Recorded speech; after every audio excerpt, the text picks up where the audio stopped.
Radhe Radhe everyone. સવારમાં બહુ વહેલા ઉઠી ગયા હતા કેમ કે અમે જવાના હતા કંઈક સ્પેશિયલ જગ્યા છે। આઈ મીન સ્પેશિયલ એટલે આમ હિલ સ્ટેશન જેવું છે। સાપુતારા નથી બટ બીજું જ છે। આ હિલ સ્ટેશન કે છે, હવે પાક્કું છે કે નહીં ખબર નહીં।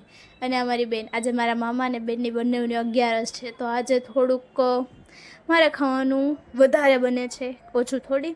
અને આઈ થિંક તમને હવે ખબર તો પડી જ ગઈ છે હું ક્યાં આવી છું અને ચીઝવાળી મેગી ખાઈને અમે તો સ્ટાર્ટિંગ કરી દીધું હતું। અને આવો કંઈક વ્યૂ છે અને અમે આવેલા હતા બણભા હિલ સ્ટેશન અને ત્યાંનો નજારો એટલો સુંદર છે ને, મતલબ ચડવામાં તો બહુ ભીડ પડી હતી પણ ત્યાં જઈને એટલું સુકૂન મળ્યું છે ને કે વાત જવા દો।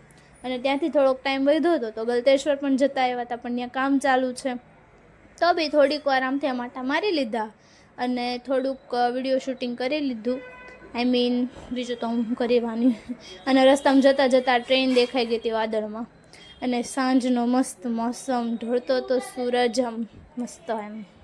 અને મારી હાલત તો દર વખતની જેમ બકવાસ થવાની જ છે કેમ કે શું કરું, મારા વાળ એક તો એટલા ખરાબ અને એમાં બી આંખમાં કંઈક વહી ગયું તો ખબર નહીં શું ગયું છે એ તો।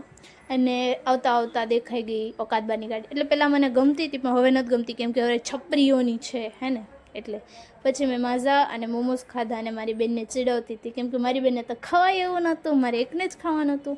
અને પછી મેં અને મારા બાએ ખાધી હતી આઈસ્ક્રીમ, એ પણ મારી બેનને મામાને નહોતી ખાવી એટલે અમે જ ખાધી હતી।